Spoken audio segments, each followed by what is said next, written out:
Kitkatscanread. Hey guys, it's Katie. Welcome to another video, and today I'm bringing you a book haul. So another book haul, and yes, shouldn't be happening, but I was having a really crappy time and I was just like, got some books to cheer me up. So my good friend Laura from Minx Laura123, she does ASMR videos and she also does have another channel. She does do some bookish videos on it as well, and yeah, I've been friends with her for like years, it feels like, and she's a really good friend, and she tends to pick up new books from Waterstones and she reads them and then she puts them on her eBay. So I bought some books from her eBay, so I'm also supporting her by giving her some money as well. So yes, I've got a lot to go through, but the actual first book I'm going to show with you is a book that I won from a giveaway. So this is A Game of Life or Death by Triona Campbell. So this is actually an ARC, doesn't come out until February, right there. It says here, players, welcome to Zootek's newest game, Shackle. Now let's see how long you can live. It actually sounds really interesting, but that's literally like kind of like all I've really got on that bit. It says here, 16-year-old Asha Kennedy discovers her older sister Maya's dead body in their home. Her world falls apart. Desperate for answers and to stay out of the hands of social services she grew up in, Asha turns to her hacker friends for help. Her search leads her to Zootek, the hit game studio where Maya was a lead coder. As Asha unravels the riddle of her death, she realises that the only way to uncover the truth is from the inside. Asha ghosts her old life, infiltrates a Zootek esport tournament as they launch Shackle, the revolutionary virtual reality video game Maya was working on and which hides a monstrous secret. Secured in a fierce multi-publisher auction for publication in February 2023. But yes, I was really excited to have won this. But yeah, like I had an email saying congratulations, you won, and I was like, oh my god.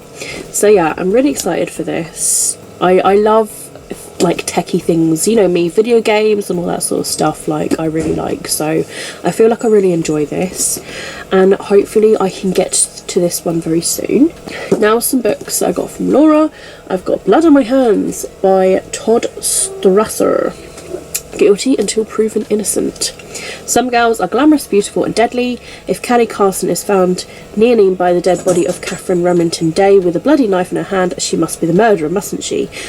Joining the in crowd is tough, leaving is a killer. A powerful and uncompromising thriller, not for the faint-hearted. I mean, I love myself a good thriller, so if it's done really well, so got that.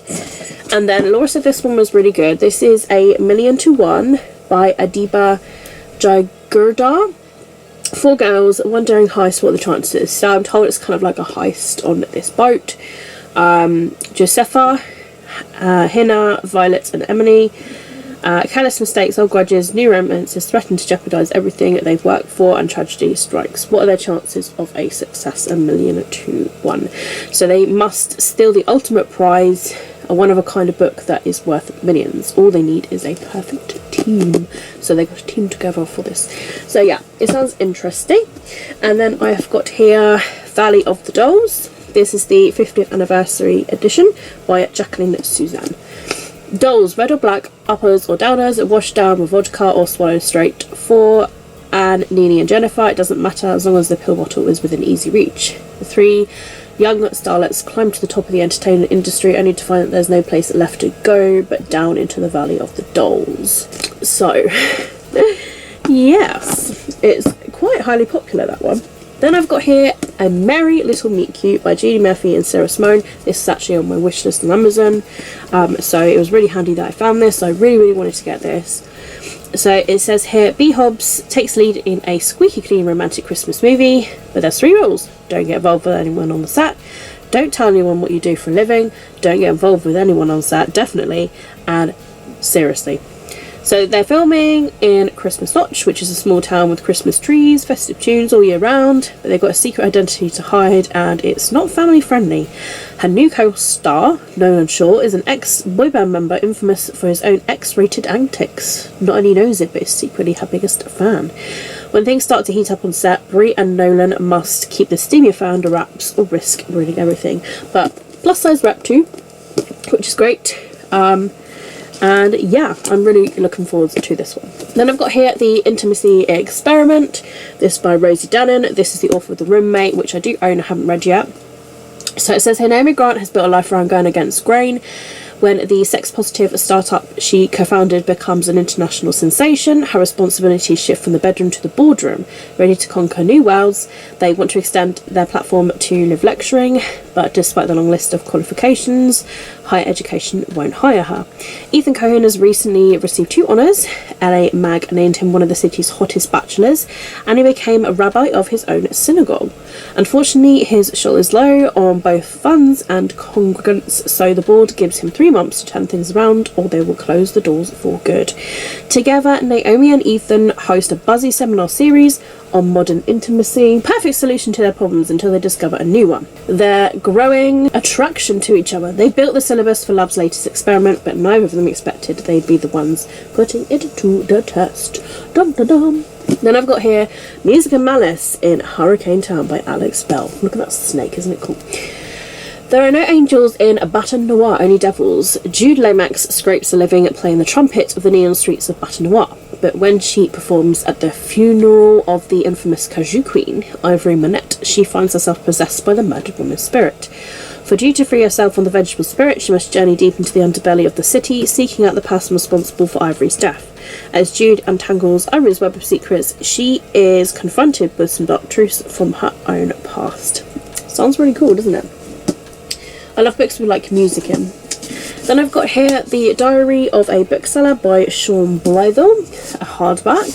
It says here, the bookshop Wigtown is Scotland's largest second-hand bookshop, a book lover's paradise, a Georgian townhouse full of twisting corridors and roaring fires. Set in a beautiful town by the edge of the sea, a rummage on its crook shelves can produce anything from a 16th century leather-bound Bible to a first edition Agatha Christie. Behind the scenes of this is a slice of literacy heaven. Things are very different. Meet Sean Blythell, owner of the bookshop.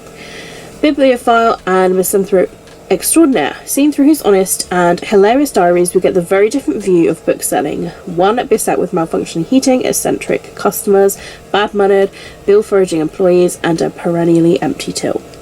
As Sean takes us with him on buying trips to old estates and auction houses, recommends books, both classics and new discoveries, introduces to the thrill of the unexpected find, and evokes the charms and horrors of small-town life. We give an inside look into the trials, tribulations, and joys of life into the book trades. So, yes, it's kind of like written like diary form, but I feel like it would be like really cool. So yes, it is actual like non-fiction, but I feel like it will be an interesting one, and probably one that I fly through, because if it's in diary format it's really easy. Then I've got Sarah Crossan's Here is the Beehive. Never even known she'd released this. It says here, what happens when you lose something the world never knew was yours. Anna and Connor have been having an affair for 3 years. In hotel rooms and coffee shops, swiftly deleted texts and briefly snatched weekends, they've built a world with none but 2 of them in it. But then the unimaginable happens. Anna finds herself alone, trapped inside her secret. How can we lose someone the world never knew was ours? How would you grieve for something no one else can ever find out? In her desperate bid for answers, Anna seeks out the shadowy figure who has always stood just beyond her reach, Connor's wife Rebecca. Peeling away the layers of 2 overlapping marriages, here is the Beehive in a devastating excavation of risk, obsession and loss. Then I've got children's here. This is Paula Grady's Eddie Albert and the Amazing Animal Gang. So, unbeknownst to anyone, Eddie Albert can speak to animals, including his pet dog Butch, his hamster and his 2 pet goldfish, who claim they were once pirates. What Eddie can't do is fit in. So when he's sent to stay with his eccentric aunt in Amsterdam, he discovers a place where he can be perfectly himself, and the perfect friend in the local girl called Flo. But then Eddie spots a captive orangutan being taken along the river at night, so begins a breathless comic crime adventure. Eddie, Aunt Budge, Flo, and a whole gang of amazing animals take on the most dastardly villain Amsterdam has ever seen in a desperate race against time to save one of their own. It sounds like it's going to be completely action-packed. And I've got here How to Be Calm by Anna Barnes. This is a non-fiction book. Calmness is within your reach.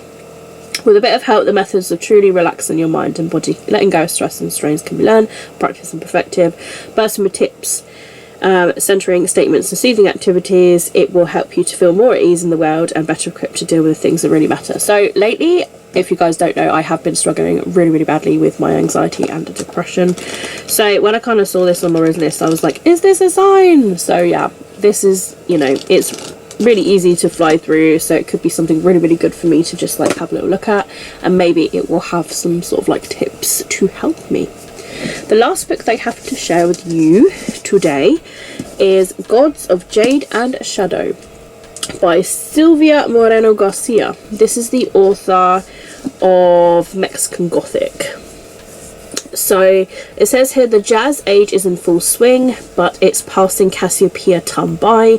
She's too busy scrubbing floors in her wealthy grandfather's house to do anything more. She dreams for a life far from her dusty little town in southern Mexico, a life she could call her own. This dream is impossible, it's distant as the stars, until the day that Cassiopeia opens a curious chest in her grandfather's room and accidentally frees an ancient Mayan god of death. And he offers her a deal. If Cassiopeia helps him recover his throne from his treacherous brother, he will grant her whatever she desires. Success will make her every dream come true, but failure will see her lost forever. In the company of the strangely alluring god and armed only with her wits, Cassiopeia begins an adventure that will take her on a cross-country odyssey from the jungles of Yucatan to the bright lights of Mexico City and deep into the darkness of Xibalba, the Mayan underworld.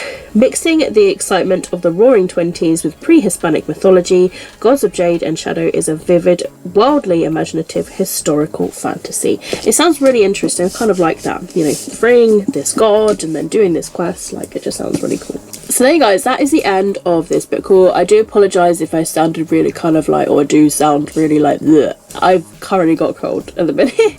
Again, I know, it's one of those things, it's literally typical. So yeah, I do apologise for that. But yeah, let me know if you've read any of these books down in the comments below, or if you would be interested in them, or if you want to buddy read any of them. Yeah, do let me know. But I hope you guys are doing absolutely well wherever you are.